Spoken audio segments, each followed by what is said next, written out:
Hi students, welcome to Career 360. Namaskar. If you are a BTech aspirant, this is a very important video for you. Obviously, you'd want to get into IITs, NITs, IIITs, but you need to have your options open.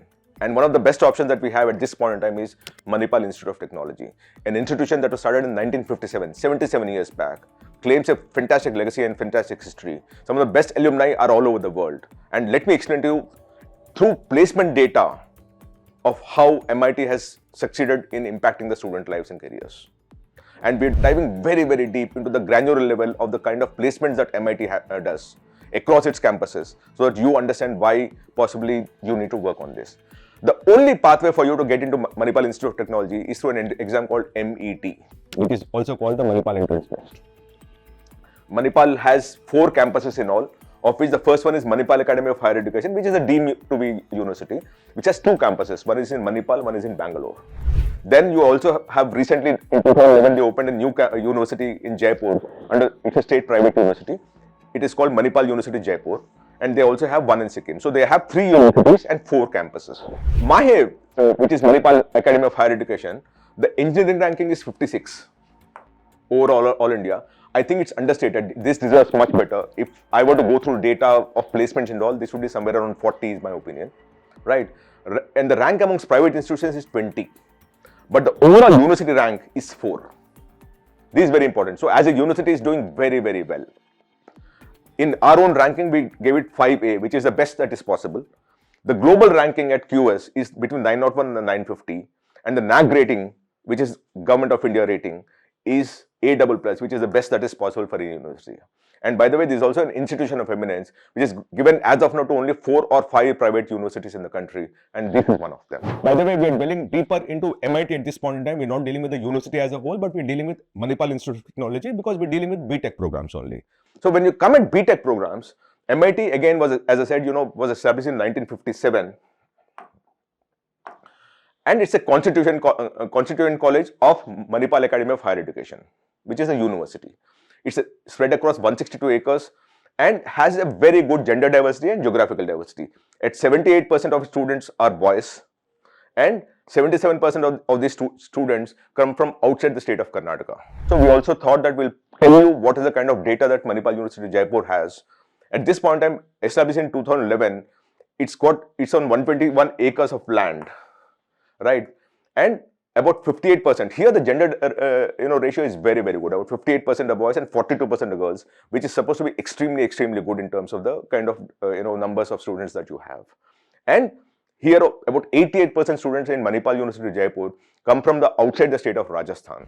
And then you have a Bangalore campus that was opened in 2022 in about 80 acres. As far as I know, this 80 has now become bigger because they seem to have acquired some more land and are building the campus.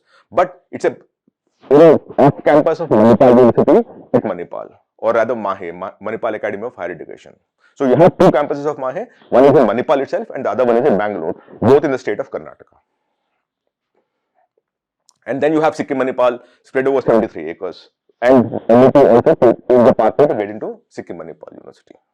Now we come to the placement data. The core of what we're talking about now is the placements, right? So the first thing, all the data that we're showing from here on is from official data or data that is filed with regulators or the data that's submitted to us based on the right to information reports that we sought from the university or from the government or regulatory authorities. There is no data that is coming from the company brochures. Every data point that we're going to show from here on is not from the company brochures, but from regulatory agencies, government or RTI reports or third-party sources. And that is very important for you to know. When we look at the data of the data that is submitted by Manipal to the Government of India, Ministry of Education, Government of India, right? The 22-23 the students who passed out in 22-23, which means they got into the college in 2018-19, about 1,664 students graduated, but they were placed at about 8.88 lakh median salary, 8.88 lakh, and this is a very good number. Now, if you look at it overall as Manipal University, MIT itself, in 22-23, they actually had 6,547 boys, 1,828 girls, overall 8,375, which essentially means that the BTech program has an intake of about 2,000 plus, which is where the total number of 8,375 will happen. In my opinion, currently MIT itself will be having between 2,500 to 3,000 intake at Manipal. And all this data that I'm showing is MIT Manipal. The Bangalore campus is just opened and they've still not passed out. So that's a separate thing altogether, right? So this is for MIT Manipal. Now, if I have to look at the data in a summary sense, of the 1,827 students that were admitted in 2018-19, 1,664 graduated, and 82% of them were placed at 8.88 lakh. So we are dealing with 82% of the students who studied at MIT getting placed at a median salary of 8.88 lakhs, which is a very good number. And by the way, you must remember one thing, that MIT is very careful in the sense that its intake doesn't grow dramatically like a few other private universities. While they have a legacy of 77 years, they try to maintain the kind of intake that they have or regulate the intake that they have so that they can actually cater to the students and also place them well. So they've not been greedy enough to keep escalating the numbers dramatically as some others have done, right? Because I also talked of MET being the pathway for Manipal University Jaipur, we thought that we'll also show you the numbers of Manipal University Jaipur again through the NIRF data, again through the data that is submitted to the government of India. When I looked at that data, of the 1,258 that were admitted in 2018-19 and passed on in 2022-23, the placement is 100% at a median salary of 7.95 lakh or 8 lakh. So at MIT you have a median salary of 9 lakh, at MUJ, Manipal University Jaipur, you have a median salary of 7.95 lakh or 8 lakh. But here these 100% of its students are placed. So that's a very good thing. So you have Manipal entrance test as one single common entrance test, and you actually have Manipal MIT, which is Manipal Institution of Technology. You have the Bangalore campus, which has come out recently, and then you have Manipal University Jaipur besides Sikkim Manipal. So all four are possible, and all of them seem to be working well in its placement scenario. Now, what are the kind of applications? Like, if you look at the overall numbers now, you're dealing with about close to between 2.5 to 3,000 students intake at MIT in Manipal. Possibly about 1,200 at Bangalore campus, another 1,200 at Jaipur campus, right? And then you have Sikkim Manipal. All put together, when I look at it now, you're dealing with about between 5,500 to 6,500 total intake at Manipal through the MET entrance examination. The number of applicants there are 89,000. So we are dealing with, if you look at the ratio, about 1:15, 1:16 kind of a ratio, rejection ratio, or 1:15 kind of an acceptance ratio that we're talking about, which in my opinion is decent, because for JEE and all it's about 1:40, 1:50. So this seems to be a good number, right? And by the way, I keep telling you that always the source that we take is from a regulatory source. So the data source for me is AQAR, which is a filing that they do with the government of India. And I'll always keep referring to the official source for this data. This 89,931 is something that they filed with the government of India. And this is where they filed, where you actually see they report that a total of 89,931 applications were received in 23-24 admission cycle. Now, obviously, we are talking of placements here, so we thought we'll dive deeper into the placements. So when you look at the website of Manipal, they were talking of all these kinds of companies that have come for placement: Accenture, Nvidia, Amazon, Intel, TCS, ABB, Microsoft, Infosys. So name them, all the companies are there. So we thought that we should corroborate this information with something that is available on third-party sources, because at a company granular level, this data is not available with the government sources. The government would only have the overall number, but they won't know what companies came for placement and what is the kind of salaries that they offered, what kind of roles. Those things are not available there. So what we did, we sought out LinkedIn and tried to look at the number of students who studied at Manipal Institute of Technology, but are right now present on LinkedIn through their LinkedIn profiles. Now, our assumption here is that the LinkedIn profiles don't lie, because you're out there in the public and you're going to say what is true, because that is ultimately you're leading yourself to a better career graph by your integrity and telling the truth. So when we looked at those data, we found 61,769 profiles of students who studied at Manipal Institute of Technology and currently on LinkedIn. So the data that we're about to show is classification of this particular 61,769 and what exactly they're doing and where they're working, what they're doing, what kind of roles, what they studied at Manipal. That's what I'm about to show. This is a complete deep dive into the students who studied at Manipal Institute of Technology currently present on LinkedIn and what they're doing and how they're doing in their life. When we looked at this data, I remember 61,769. Of the 61,769, about 2,100 or 3.5% of the students who studied at MIT at some point in time worked at TCS. About 1,500, which is about 2.5%, at some point in time worked at Deloitte. About 1,500, which is 2%, worked at Infosys. About 1,343, about again 2%, worked at Amazon. About 1,063, 1.5% of its students worked at Microsoft. And about 1,051, again 1.5%, worked at Intel. Which essentially proves that the students who studied at Manipal have a decent chance of working in these kind of companies for sure. And these companies recruit at scale. By the way, these worked at Manipal. Currently in TCS, 386 students are working in TCS who studied at MIT. 453 are right now working in Deloitte. 282 are right now working in Infosys. Amazon, 526 students are right now working at Amazon. Microsoft, 367 are working. And Intel, 338 are working. So you suddenly realize that so many students worked at these companies at some point in time. And so many continue to work at these companies at this point in time. So the next obvious question that you would have is, okay, the big companies are going there and recruiting in scale, which is 300, 400 students per, and 200 students that they're recruiting. But I want to work in Google, I want to work in Meta, I want to work in Apple, I want to work in Nvidia, I want to work in Microsoft. So we try to understand that these companies actually go for placement at MIT and how are they performing. When we looked at that data, again, a very good, data point came in. And again, let me repeat, I'm doing this from the LinkedIn profiles of these students. There were 456 students who at some point in time worked at Google, of which 241 right now working at Google.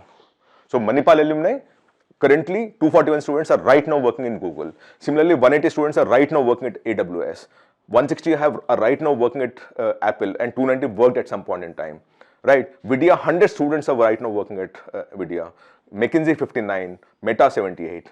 So obviously, the fact that so many students are right now working at these big companies, the trillion-dollar companies, and so many students at some point in time worked at these companies, essentially means that either these companies are going for placement at Manipal, at MIT, or they equipped or taught the students so well that they found their way into these big companies. Either which ways, it is good enough. For me, at this point in time, so many students working also indicates somewhere that possibly these companies are going for placement at MIT. Then the question comes in saying that, okay, Manipal is a 75, 77-year-old legacy. So why do we talk of the data of the past? Can you tell me what kind of companies went for placement in the recent past, which is the last year or the previous year? When we looked at the students who passed out in 24 and try to understand how many students worked at what kind of companies. In TCS, 184 students worked. In Deloitte, 251 worked. Infosys, 69 worked. Amazon, 165 worked. Microsoft, 96 worked. Intel, 97 worked. So what it means is that there's a great possibility, or more than 90% chances, that these companies actually visited the campus for placement in 23-24, which is why so many students are right now working there. Right. Now, we also obviously want to work on the bigger companies, right? The trillion-dollar companies. So we also looked at that data.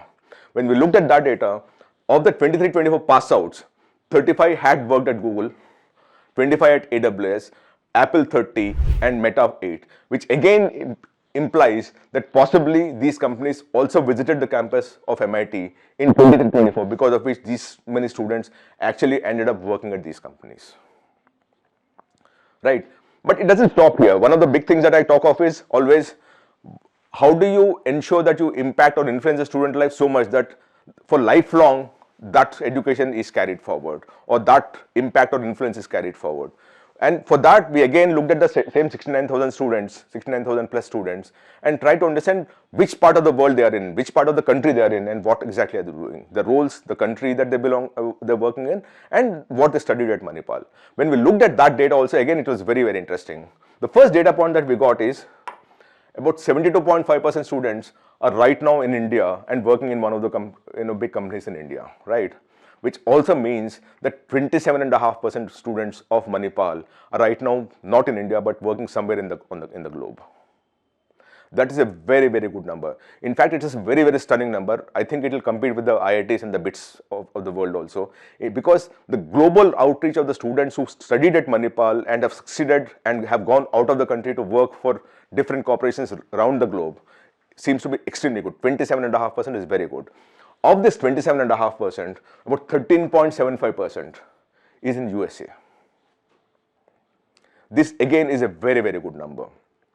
Now, besides that, when I look at the metros where they're working in, I realize that about 21% are working in Bangalore, about 7.25% are working in Delhi, about 5% are working in Mumbai, about 3.5% are working in New Delhi. So what you have is a very, very good spread of students who are working globally or are working in metros around the country, which means that they're working for some decent corporation that they actually have to move there. Now, over to the role that they're playing in. One of the things that keeps coming back to me is, okay, they're working in big companies, they're working all over the globe, but what are the roles? What kind of work that they're performing in these companies that they're working in, right? When we looked at that, engineering is 20%, followed by business development 9.5%, operations 8%, IT is 8%, research 4%, education 3.5%, and sales 3.5%. So the students who studied at Manipal are spread out in terms of the kind of roles that they're performing in different companies around the country and the globe. We further went down saying, okay, these students are, what kind of branch, what kind of course that they must study at Manipal to be there. When we looked at that data, again the same thing comes out that about of the 69,000 plus we talked of, about 9,500 or close to 10,000 have studied computer science, about 8,600 have studied computational science. This is very interesting for me because even the core engineering students seem to be doing very, very well, because about 7,060 of electrical and electronics are right now working in those companies. About 6,261 students have studied mechanical engineering, which is core engineering again, then IT and computer engineering obviously. So not just the students who done CS and all, but students who done some core engineering also seem to have been doing very, very well if they studied at Manipal. You would also know that some of the best of the alumni is what Manipal has produced, like Satya Nadella, who's now the CEO and chairman of Microsoft, is an MIT alumni. Rajiv Suri, who was the former CEO of Nokia and currently the CEO of Imasart, he's a alumni of Manipal. Vikas Khanna, who's a chef. Now, obviously, the big question that comes in is, okay, you told me everything, so how do you get into this college? I told you earlier, the only pathway to get into any of these colleges is MET, which is Manipal Entrance Test. Now, do you need to prepare so much for that examination? Is it different from JEE? We tried to compare JEE with MET so that you actually have some kind of an understanding of how much more effort that you need to make or what is the kind of pattern, right? For MET, both, by the way, both MET and JEE are computer-based tests. Both are computer-based. The duration of MET is just 2 hours. The duration of JEE is 3 hours. In the sections, both have mathematics, physics, and chemistry. But in MET, you also have English extra. So the only extra subject that you have is English. Because it's a 2-hour test, the total number of questions is 60, which means 2 minutes per question. And the total marks is 240, 4 marks per right answer. And it also has, it's a MCQ based question and has negative marking, which is the same with JEE and NEET. Let me tell you why I'm recommending Manipal. I always say that when a university has been in existence for a long, long time and delivering consistently, it requires a good look from you students to see how you can join that place. And the only option is MET, the entrance test, right? It's been there for 77 years. It's consistently delivered. It's been ranking very high in India rankings, government rankings, and global rankings. It's got a NAC A++ kind of a grade, which is very, very good. And its placement ratios are improving. It's about 83% at MIT, 100% at MUJ. And the kind of roles, global roles and the India roles that you have is also very, very good. The best of the companies go there who recruit at scale, and the best trillion-dollar companies who are recruiting very selectively and select the campuses where they go for placement very selectively also seem to be going there. And all this data that I showed with you is from an authoritative government source or from the right to information report or from third-party sources. So when you look at this whole thing, and by the way, about 27-28% of its students are spread all over the country. So wherever you go, whichever part of the country that you go, whichever part of the globe that you will go, there is a possibility that you will actually encounter an MIT alumni. And alumni networks are very, very crucial when you're selecting a college because they will help you when you're down. They will help you, handhold you when you're around.